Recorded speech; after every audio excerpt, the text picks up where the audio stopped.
But this is the time to indeed, talk politics and say it the way it is, right? It's a Monday. It is the 9th day in the month of September 2024. And should I bring it to you, the fact that my name is Udwak Daniel, and I'm not alone. Actually. I am Omohefe, right. Peace or Semera. You can call me Efe for short. That's right, Efe for short it is, and UD for short. And yes, together we would be indeed, talking, politics and everything in between that has to do with politics, because that's the only language we seem to understand every time that we sit behind the microphone and have a conversation with you. Just over the weekend, of course, we've seen quite a number of things going on. I mean, people appraisals, coming here up here and there, surfacing across social media platforms and all of that. We've had very laudable people coming out to saying, well, the president, though bedeviled by some of the challenges that he faces, right? That he's doing his bit, he's doing his best, he's doing the most that he can to ensure that we have a better economy, that we have a better space, a better livelihood. If you also recall, the 70,000 naira minimum wage is no small feat. Even though it may not have come as the 250,000 naira proposed by the organized labor, right? Talking about the NLC and the TUC and all other labor, unions out there. But yes, it has some tangibility. But then, if you're talking about tangibility, you might also want to consider the place of the reality, as I always say. Yeah, and the reality says that the monies would not be enough to go anywhere near a standard of living. But then, if you also think about it, better 70,000 naira than having a 30,000 naira that we were stuck to before now. Right? Some are saying, better we have a 70,000. At least we made a little progress, But the pain in it is that even the 70,000 naira, though signed into law, we've not begun to see, it trickle down to us, as it stands now. And even some state governors already, lamenting and saying, oh, we don't think we can handle this, and all of that. We've seen the local government autonomy was a bold step. I mean, it has always been a thing of conversation, right? Over time. Administrations come, administrations go with big and tall promises, but it doesn't come to fruition until President Bola Ahmed Tinubu has stepped into the picture. And little wonder, could that also be why Dr. Abdul Jalil Tafawa Balewa, who happens to be a former PDP presidential aspirant, coming out to express, support for President Tinubu's efforts to addressing Nigeria's challenges? Tafawa Balewa acknowledged that, that Tinubu inherited a near-bankrupt nation, right, and is trying hard to put things right. He's also suggested that Tinubu should reduce the cost of governance, strengthen his cabinet with technocrats, and prioritize security to end kidnappings and insurgency. Now, one would begin to wonder, all that Abdul Jalil Tafawa Balewa has said, I mean, very apt, one would say. It's okay for you to, it's more like a wake-up call, because there have been calls, as a matter of fact. So it's safe to say this is like a renewed call, right, on the president at this point in time to do more.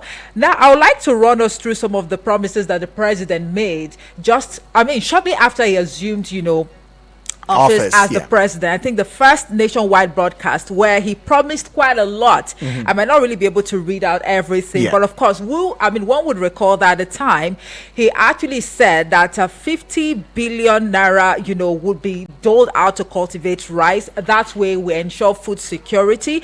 I mean, that also covers wheat and cassava. And then he also said that there will be efforts to be on ground to target small scale, sector holders. Commercial banks, would be carried along as well. And also, you talk about what seems to be the most important one, or the elephant in the room, rolling out of CNG buses at the time. At the time, the target was March 2024, and this is September 2024. Now, Nigerians are yet to see any of these things, come to, reality. And the sad reality on ground at the moment is the level of hardship. It is biting hard on everyone. I mean, maybe I shouldn't say everyone. almost everyone in the country, because again, some Nigerians actually think that the elite, the high and the mighty, they are really not, they are unperturbed, if you like, or unbothered, by the recent, economic realities on ground. Again, when the president actually assumed office, a lot he actually promised, from effective governance, to carrying women and youth and even people with, the PWDs will be carried along. They'll be equally featured in his administration. Electricity will be more accessible. Perhaps that has actually, come to fruition in some parts of the country in terms of, power supply, and also to reform the security architecture. But what has been going on since then? And then to unify the exchange rate, reducing interest rates, and also he spoke to the GDP as well, removing fuel subsidy as well. I mean, that was actually what broke the camel's back. Now let's speak unifying the exchange rate and reducing interest rates. I mean, what has been going on so far from the CBN and the CBN governor Olayemi Cardoso? It has been this aggressive hike in interest rates, and a number of economists have come out to say that, look, this will not mean well for the economy. You're going to, investors' confidence, it's going to be out of the picture completely. So how are businesses even going to thrive at the end of the day?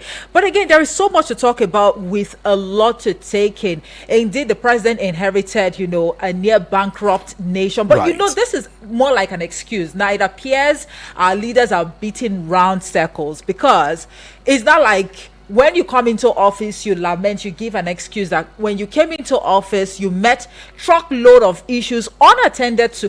But again, I remember very clearly, prior to the 2023 general elections, the now reinstated Emir Sanusi Lamido Sanusi, he said it's not enough for you to make your aspirations, or intentions, if you like. It's not enough for you to make them public. That you want to be a president, you want to be a governor, you want to be a senator and whatnot.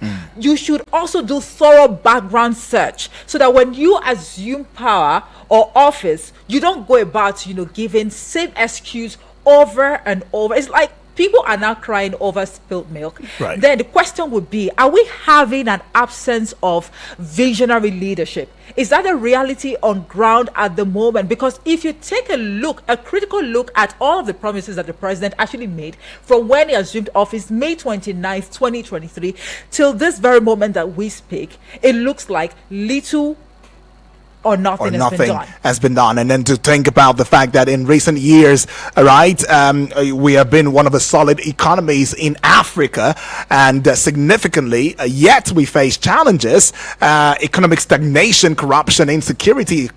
Mention a few. Now, the country's previous administration, left a near bankrupt economy. Well, so to speak. Is that news? It's not news. That's what I was going to say. It's just the usual rhetoric, and it seems as though it gets worse even by today. Now, a large debt burden, a decline in oil production is what we're still seeing up until today. But the President Bola Ahmed Tinubu, in some defense, people have said that, look, he hasn't inherited these challenges, and he's doing his bid to working towards ensuring that these challenges are a thing of the past. But are they actually a thing of the past, as some are also coming from the place of the fact that we as Nigeria as a whole, as a country, is playing to the the good books of the IMF and the World Bank. But to further expatiate, to let us in to what Dr. Abdul Jalil Tafawa Balewa, who happens to be a former presidential aspirant, has expressed in supporting President Bola Ahmed Tinubu, in saying that, look, there's a need for him to do more to cut the cost of governance, strengthen his cabinet with technocrats, and prioritize security to end kidnappings and insurgency. If these are indeed ways to say that the president is a thumbs up so far. 1 year plus, and we're still, rolling in a state of doubt, and the reality doesn't actually match the words, as many Nigerians will say, hey, when you speak truth, let it also match, let it reflect. If it is not reflecting, can we say that we are indeed making progress? Bill Gates has said that we've come to a state of stagnation. Right. He mentioned that. he mentioned that. Now, he didn't fail. There was no, and we've not heard anybody say or knock Big Bill Gates to saying, why would you say such a thing? You even came to you're in our country and you're saying stuff like that. Well, nobody, he was knocked after all. Talking about the tax net, it should be widened. Okay. I mean, here we are. Okay. We saw already across the national dailies this morning where, I mean, Nigerians just have to brace up, right? Because the tax net is, of course, going to be widened. But is that the only way to even generate revenue internally? I think that's one question that we should ask, indeed. Well, we have a guest already who is joining us via phone call. Is in the person of Dr. Ali Ilyas, right? And he's an economist and developmental expert. Dr. Aliu, welcome aboard. Good morning and thank you for having me. Right. Well, it feels good to have you in the studio. We'll just we're looking at the fact that there is a rhetoric that is actually out there about the fact that Tinubu's efforts to addressing Nigeria's challenges amidst inherited near-bankrupt nation, that we had gotten to the place where we thought it was worse or worst, right? And that's where the president had taken off from. And some are saying that, look, we should cut him some slack. I mean, so far so good that he is doing the most that he can. But would you also agree with Dr. Abdul Jalil Tafawa Balewa, a former presidential aspirant for the PDP or with the PDP, with that statement where he said, well, he has done a lot, so let's just cut him some slack, that he probably needs to do more and all of that. What would be your perspective, about the Nigerian nation at this point in time from an economist point of view? Right, I totally disagree with him because the first thing that we expect the president to do immediately he assumes office is for you to look at how things are going. Then you can have a plan. You have an economic team. We also see the manifesto, which shows that they are going to bring a lot of things on board. But it's quite surprising that immediately the president became president, he removed the fuel subsidy. And I can tell you, majority of our problem that we are having presently is policy-related issue. And we talked about the policy. President Bola Ahmed Tinubu, you recall that the first day he emerged, he said subsidy is gone, and some months thereafter he inflates the naira, and later you see different tariff, different taxes and what have you, and that is the ripple effect of such decision making. So for me, I think if we are to judge, we are better off when we are with President Muhammad Buhari compared to now under new President Bola Ahmed Tinubu leadership, and it's a function of policy decisions. Right, Dr. Aliu, let me come in real quick. I mean, what you just said is perhaps what is on the lips of a number of Nigerians, and it's more like a tradition now. When one person leaves office, people start, reflecting on the good old days. Right. The good old days, here we go again, as though we're beating round circles. Now, inflation rate decreased to 33.40% in July from 34.19% in June. Now, one would say that was quite an insignificant, progress. But again, we've heard the Minister of Finance, and also the CBN governor. At some point in time, the IMF even came out to, project that, the economy would grow, by some percentage points this year. But again, at the end of the day, all of these projections are just conflicting. It's more like conflicting, statements almost everywhere. But how did we get here? I think that's the question that, one would want to ask at this point in time. Right. You made mention of inflation. If you look at the decrease, is quite marginal. That is not something we can be celebrating.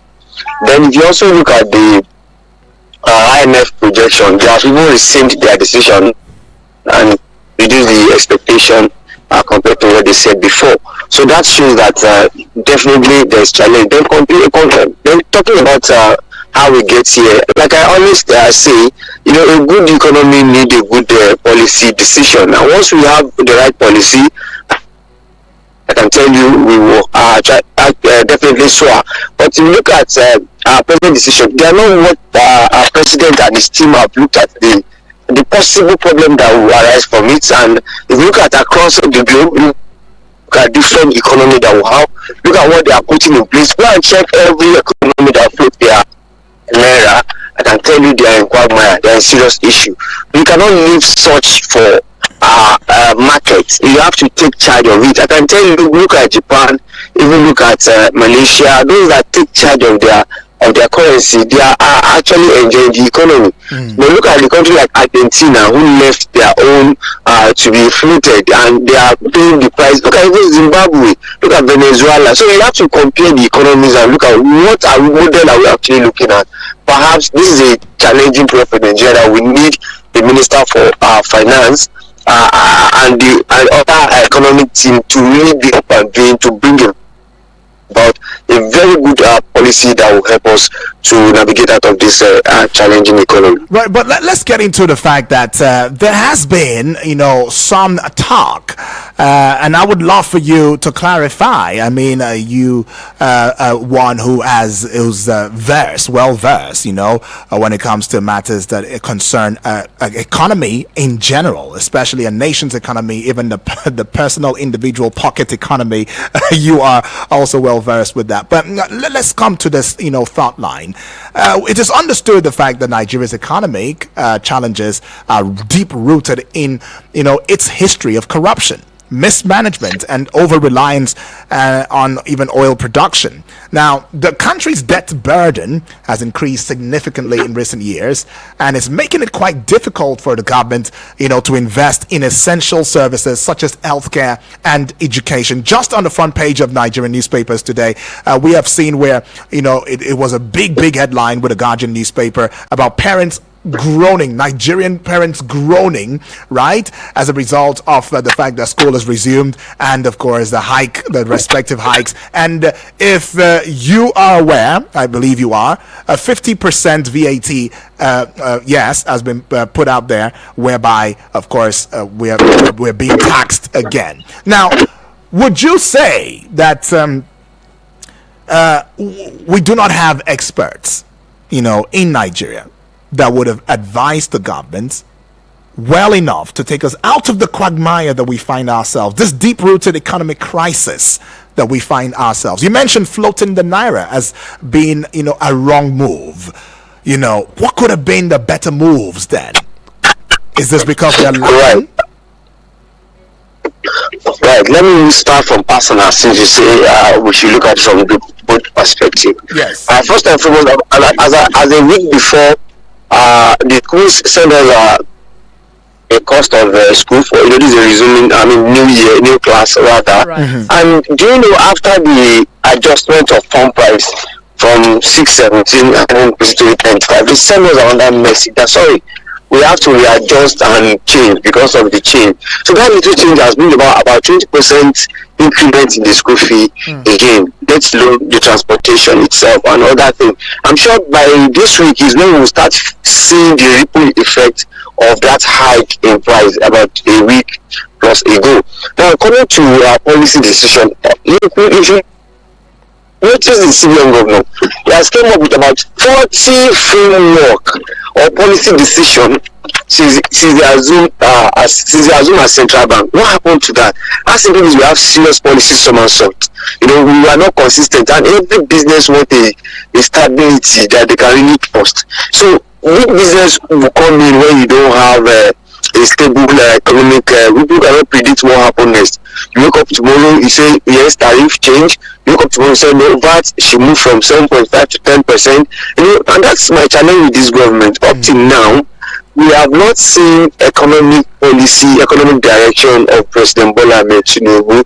You recall that when you have, if I ever ask you that was the economic plan, maybe up 2021, 2025. If I'm sure most of them does not even know it. So these are problems. So I think it's a policy related issue. So they should be proactive, not reactive. It's not when you see that there is problem that you quickly adjust. Should have a plan over time that you will be following systematically. And state government, local government, and private sector can key into it.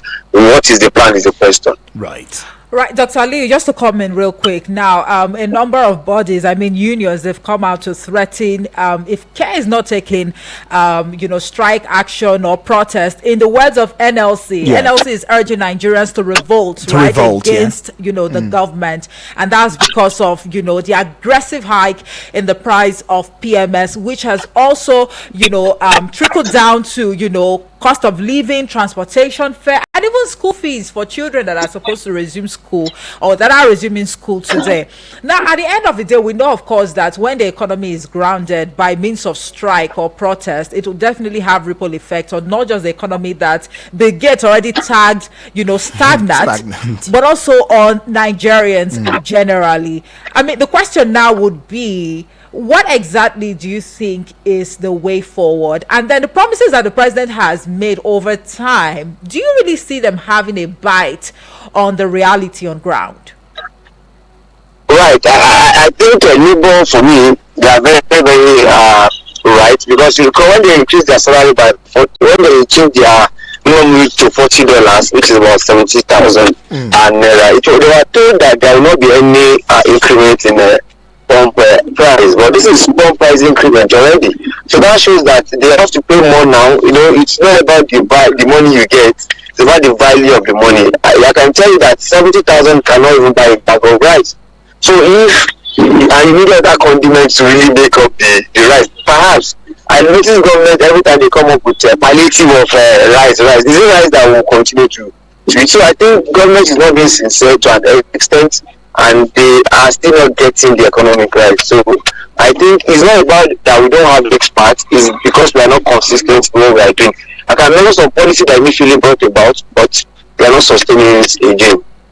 Talking about consistency right there. We are consistent from the studio right here, coordinating with you, Dr. Elias. And yes, we want to also coordinate with our family members who are listening right there. Yes, I'm talking to you. Join the conversation already and let us know, are we on the right sailing path, or indeed the near bankruptcy of the Nigerian system and the economy is one that, is biting hard on you, and you also want to talk about it because you have some solution that you want to proffer? Well, yes, let's give you the phone lines so that you can join the conversation already.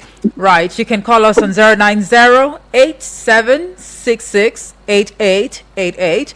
That is 090-8766-8888. You can also drop a message on the WhatsApp, platform. That's right. Or call us via WhatsApp, I guess. For now. Or drop an audio note. Just send us a WhatsApp message. Just send us a WhatsApp message.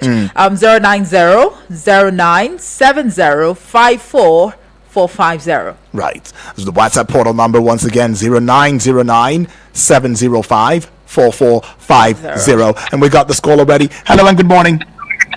Hello, good morning. Good morning to you. Yes, please. No, Bona Jackson on the line. Bona Jackson, where are you calling from? From Big Ladimara. All right, feels good. Let's get into it. I always listen and I will not call again, but there are some certain topics or statement or agenda we are raising. Then I say, let me just show you. We have been commenting and commenting. I believe I commented very, very well during the Buhari regime. Right. Protest is not only when people are on the street. Like as we are commenting now, we are protesting because what we are hearing is not normal. Protest is not when NLC say. NLC, they are human beings like that, even though some of us are not civil servants. We are protesting. They are here. Imagine just a year and 3 months or 4 months. They fuel from 175 in the same country. Within a dispensation of 1 year plus, it's now 997. And immediately school wants to open there. And where are we going? Even though they want to revise or even the 70,000 naira minimum wage, like what this get said, you cannot buy a bag of rice. It's only rice. I keep on saying this, and they give us rice. If you give somebody rice, do you know that to cook 1 mudu of rice, the condiment you will use is equivalent to that 1 mudu of rice, or even though more than, depending the type of business. But everybody is not in the same level. So we are just saying, where are we going? And our president or whatever is in the overseas signing bilateral this memorandum of this, memorandum of that. Where are we going? Even though the refinery we have here is not, what will make it to work? And look at children are going to, I used to give my child 1,000 naira. Today, and at least I feed with 1,005 from here to between Gladmore and Sontere. Just make me go and see what the difference will be. And we keep on, we talk and talk, even though protest after 2-3 days, people will hijack it. We keep on going. Before we know it, when in this country will be too close. And we are talking of 2027 or 2030. We will keep on saying, may God help you, may God bless. We will keep on saying that nothing will happen. Because I'm one of those people that believe nothing will happen, because it's still the same people that are cycling themselves ruling this country. Till when we decide what will happen, then it is not by war or by anything, but by protest they will understand. Are they not the fathers of people?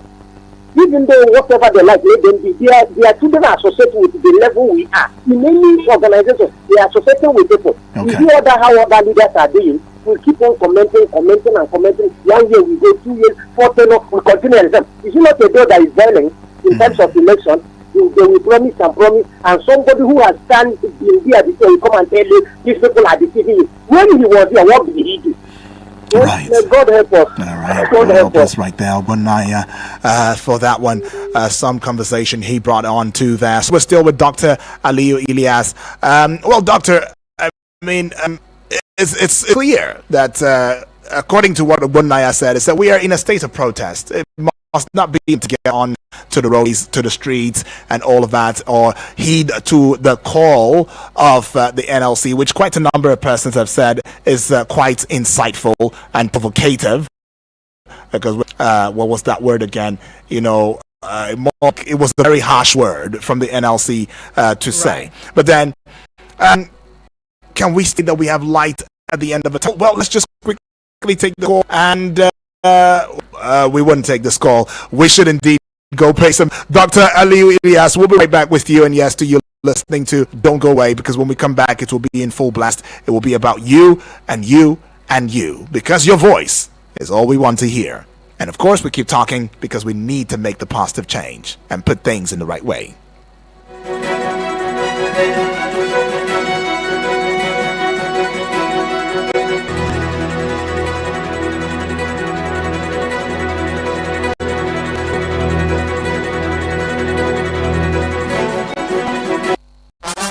Your number one radio experience you can count on. Eagles 102.3 Abuja.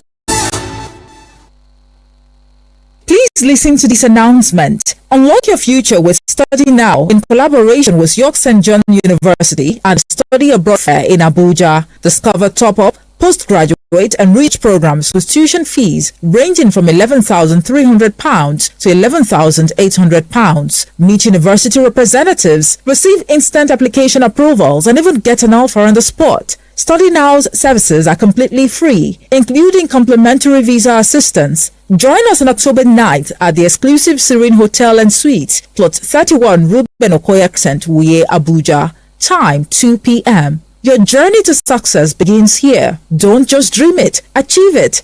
Study now, where your future begins. Send an email to manager.eo@studynow.org.uk or 090-6302-7684 is 090-6302-7684. Don't study later, study now. No offense to the commercials. It's just that we want to see other audio. Eagles 102.3.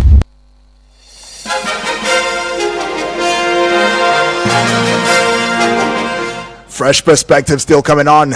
Your audio-visual radio experience. Remember, you can catch us across social media platforms because we have a strong presence on Facebook, on Instagram, on YouTube, on X, on TikTok, all at Eagles FM Abuja. Get on there now and subscribe via the YouTube channel. Do well to follow and like on X, and yes, you'll be glad you did. We're still having that discourse and having that conversation, and yes, our guest is Dr. Aliyu Ilyas. He's an economist and developmental expert, and we are looking at some efforts by the president to addressing Nigeria's challenges amidst the inherited near-bankrupt nation. And if you also recall that just before the Tinubu-led administration came aboard, we indeed groaned under the Buhari administration. They made some of their moves in terms of policy and all of that. But yes, our guest has hammered on the fact that consistency has not been, a very game, as administrations will come, change everything, set up new goals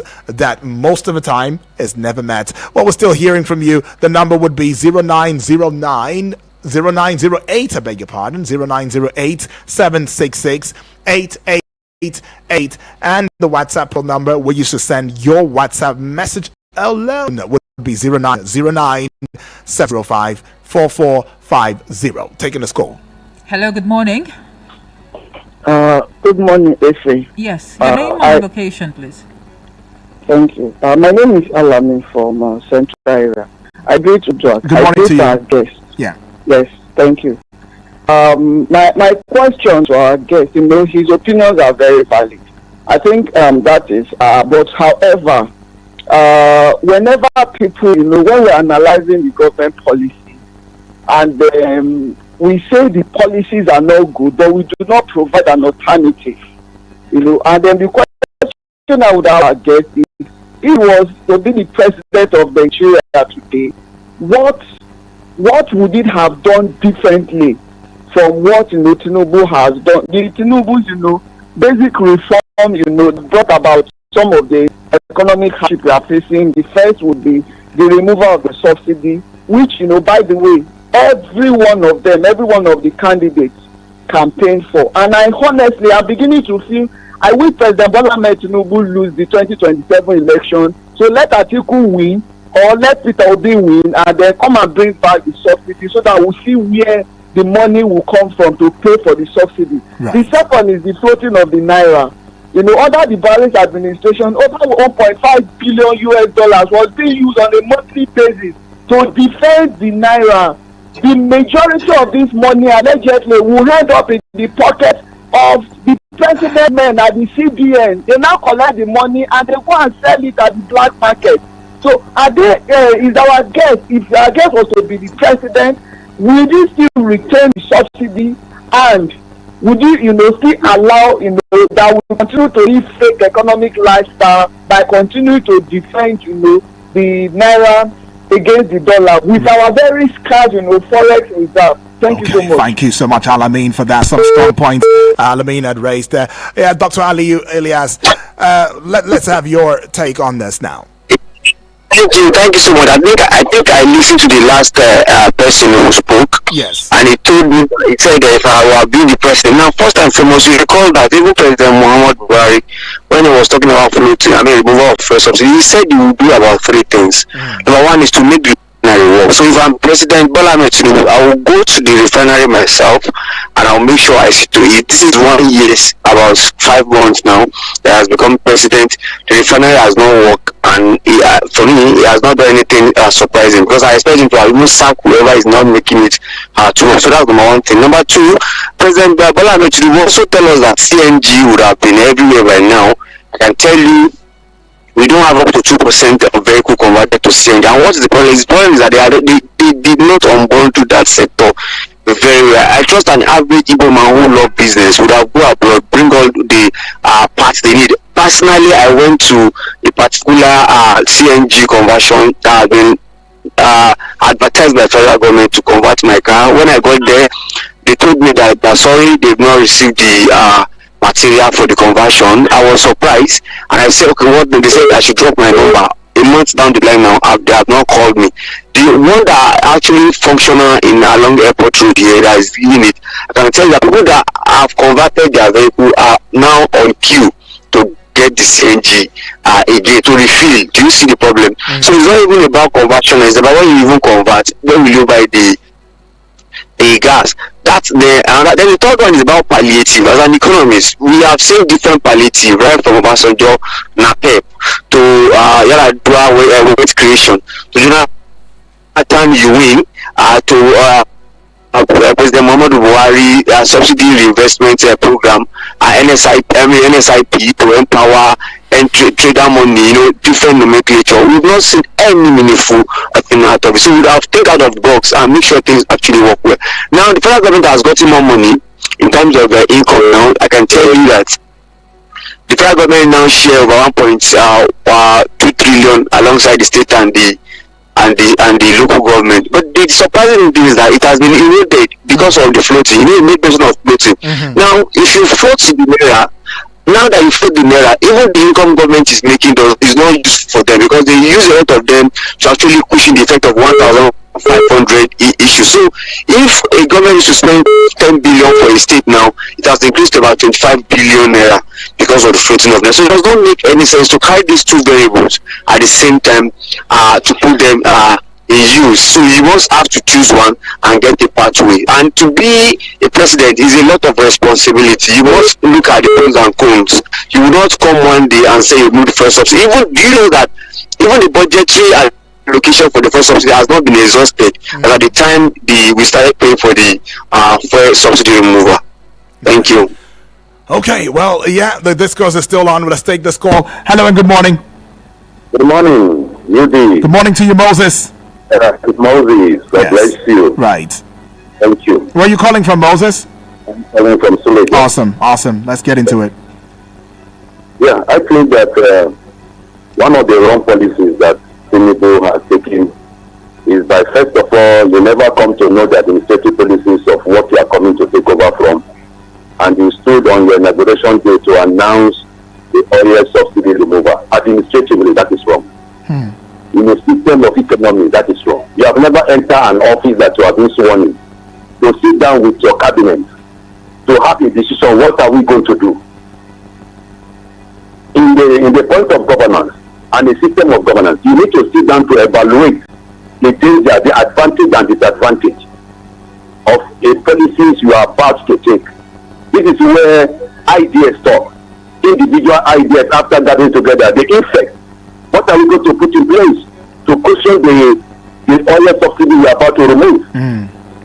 When you listen to Obi also supported the oil subsidy removal, but you listen to him, he said that he will sit down first to find out what we put in place before the oil subsidy will be removed completely. Okay, Buhari was managing the oil subsidy. He didn't remove it completely because he know the danger. He know the challenge the Nigerians are going to face. He didn't quickly remove it completely. So the mistake that the government did was to come up on stage on your inauguration ground, which everybody in the high spirit wants to hear a good comment from a president to be or president be inaugurated. You now shoot out a bomb and say, oh yes, subsidy removal. And immediately people who have in stock of this oil, they increase. Price increase, everything increase. That is where the challenge comes from. Right. Then another second point was that in the issue of oil subsidy, yes, a lot of money has been gotten into the account of the government. Is that also Then what next? To begin to look at where those damages will occur in the area of this oil subsidy. You didn't do that. You went there to increase and buy SUV. You begin to give a bright target there. It's not the thing we need now. You see, the ordinary Nigeria, they go there. Look where they are crying. In the situation of hunger, in the situation, and we are buying SUV. And I was told that one cost of the SUV cost about how many million? And that million can sustain some of our challenges and food subsidy that food crisis that many Nigerians are going through. So the reality is on the ground. So we shouldn't just shy away from a specific area and begin to. They are living well. They are living well. Their families are living well. They school well. But what of the Nigerians? If you have the Nigerians at heart, the good governance, you could have just first of all look at the challenge that this oil subsidy will cause on the life of the people. So that is what Nigerians are saying. Right, if Nigerians should have food on their tables, they won't have problem with the government. All right, Moses. Thank you. Appreciate that one. If Nigerians had food on their table, we would not have a problem with the government or even governance. One of the pointal things, that Tafawa Balewa had actually, proposed was the place of reducing costs of governance, right, strengthening a cabinet. That will be a cabinet reform, right, whereby you get to have technocrats, that these are the ways for us to come out of the woods based on what we are facing. Do you agree with that? Right. I guess that's for me, right? Yes, that's coming. That was one of the things that Dr. Abdul Jalil Tafawa Balewa had said, right, saying that there should be a cost of governance reduction, cutting down rather, and as well as strengthening cabinet with technocrats. But is that the solution? Right. I think it's part of the solution, and it will have gone a long way because if you look at this government, they have bloated executive, and they also have that tendency to continue to spend even without appropriation. I can tell you that having a 48 to 49 minister, we should know that it's a serious issues. Not, those ministers are not only that, we have minister, we have also minister of state. So I think there's nothing wrong if we have 36 ministers or FC 37, and those people take charge as expected. You also recall that even the president have SC on administration also, who checkmate the minister. We have not seen them doing something wonderful. So then you also see the president himself is body language in terms of spending money. You know, we've seen much. We've also seen new presidential jets. You know, without it was on discourse before we got to know that it has been purchased already. And you recall that the executives, every minister will have about 3 SUV, and will have some aides, and they have to go in convoy. So a lot of things that we need to reduce. It's very, very critical for us to look at that and bring the price down. So bring the cost of governance down. Okay. Oh, yeah. All right, still talking about reducing the cost of governance. It can only beat one's imagination. I mean, with that, by that rather, I mean the creation of the Ministry of Livestock, right? I mean, it actually sparked a public outcry or uproar, if you like, at the time. How policies and decisions are hurriedly made and also implemented without considering the reception it will get from the citizens. But again, it is a renewed hope administration, right? So our fingers are crossed to see the outcomes that would be recorded from some of these policies that some Nigerians actually think were not properly thought out. But as it stands, as an economist, Dr. Aliyu, what exactly would be your advice to Nigerians? I mean, looking at the days ahead. Right. I'd like to say something about the livestock or go into the advice for common Nigerians. The thing is, do you need to have Ministry of Livestock when you have Ministry of Agriculture? I think it should be a department. It shows about that the department are not functioning well. It should have been an MDA, not it could have been an agency, not a full-fledged ministry. So I don't agree that we must have a ministry before we function as government. Right. Then moving ahead to Nigerians, I think we're in a very tough economic challenges. Before we economists used to tell people, please don't buy what you want, just buy what you need. But even what you need is being challenged now, because shelter is one of the what we need. Food, and you call that food inflation is even the highest now. When you get your salary, about 70% to 70% is going for food. That's a serious issue. So for me, I think Nigerians at this point in time should shrink their expenditure, shrinking it without actually affecting the necessity. That's what we can tell Nigerians. Right, shrink the expenditure right there if you must indeed go through these tough times. But then it is said that we are having a near bankrupt economy.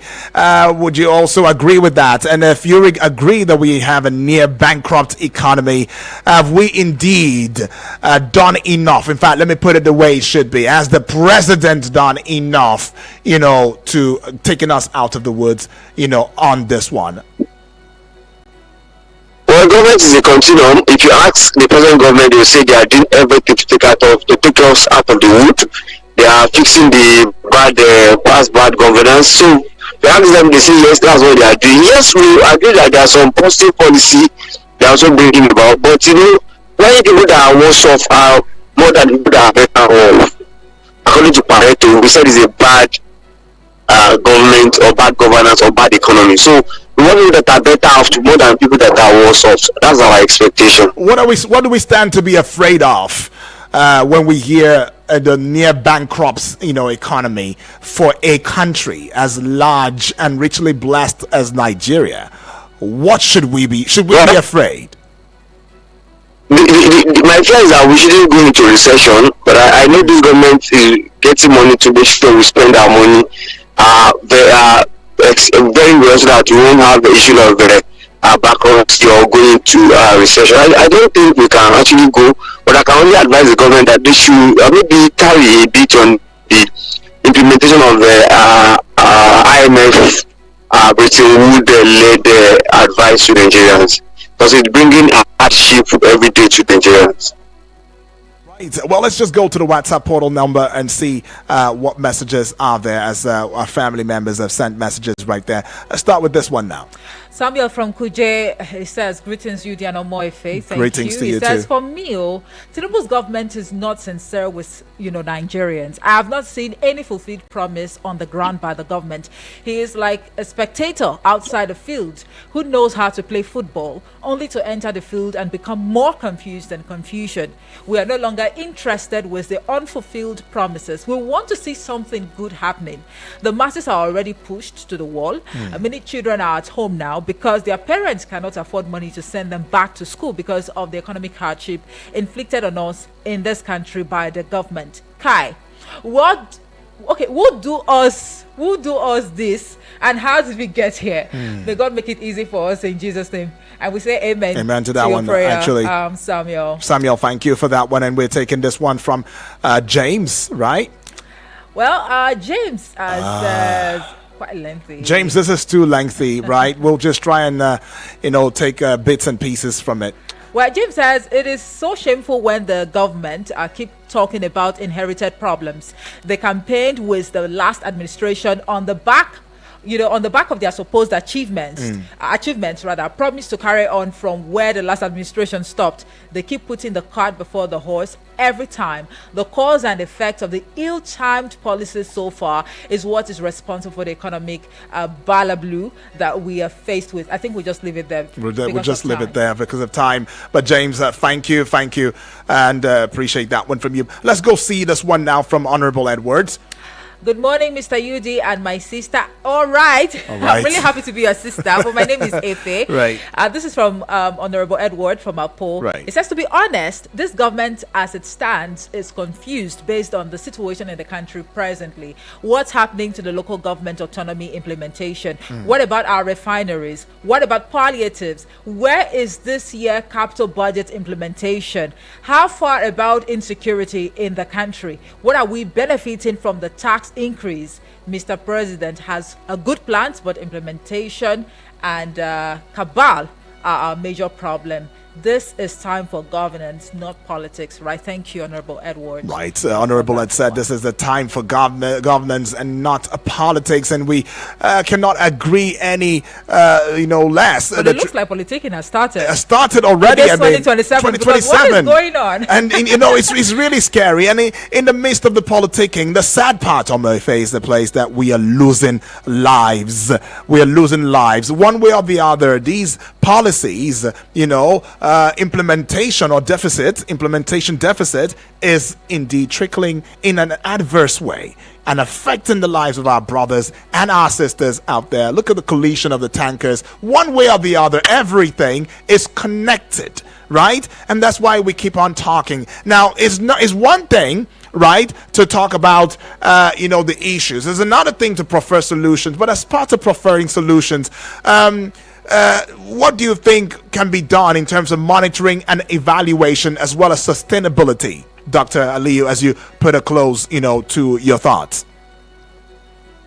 Right. I think if the exit to the president on administration is actually doing as expected, because they're supposed to measure KPI and look at the way government agencies, MDs are running, then that would have bring up a solution. I think our excesses, if we can really curb it, it will have helped our economy going forward. So I think the president should not only look at himself, he should also think about others and bring them to really work for the economic plan.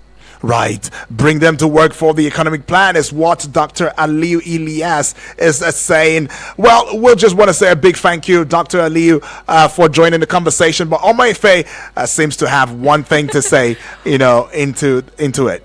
On a lighter note, Dr. Ali, we understand that people can actually access the bag of rice for 40,000 naira only if you have your national identity card, right? Have you been able to, get a bag? That's quite funny. The first and foremost, you understand that there are some conditionalities.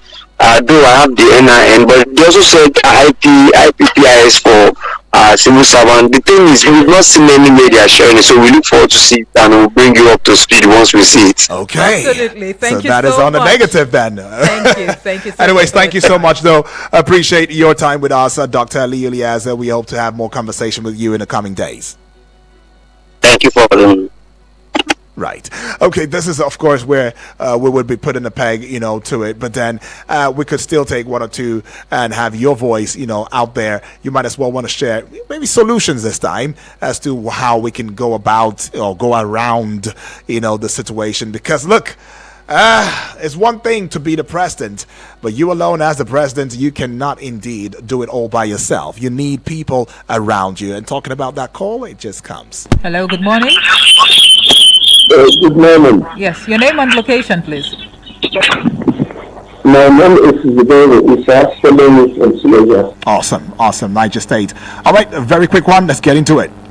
Please, I want to contribute in one or two aspects related to the point of discussion this morning. Okay. Number one is issue that has to do with this court of governance. All right, you might want to make that really fast because we have less than 30 seconds, actually. All right, Yes. The cost of living cost. Yes. That means during the Mr. President has. Hello? Are you there? Oh, all right. So sorry, we can't go any further. But yes, we want to appreciate you all the way from Niger State. It is indeed something, and we don't take that lightly. Now, talking about Niger State, of course, our heart actually goes out to people, families, who actually lost, their loved ones to the tanker explosion or collision in Niger State, and also Lagos State. We've been focusing more on Niger State. Yes. Let's not also forget that this same, incident happened in Lagos. A very sad one there, but it looks like it's going to be an eventful week. But in the whole, we want to say a very big thank you to all of you, those who actually called in on the show this morning, those who dropped messages on the WhatsApp platform and even voice notes. We really appreciate your contributions, and would like to state very clearly that those views or the views that have been expressed by the callers and even our guests were not influenced by Eagles FM 102.3 Abuja. Until tomorrow, I am Amor Hefe. Peace or Semere. And my name is Udwak Daniel. Have a lovely day ahead.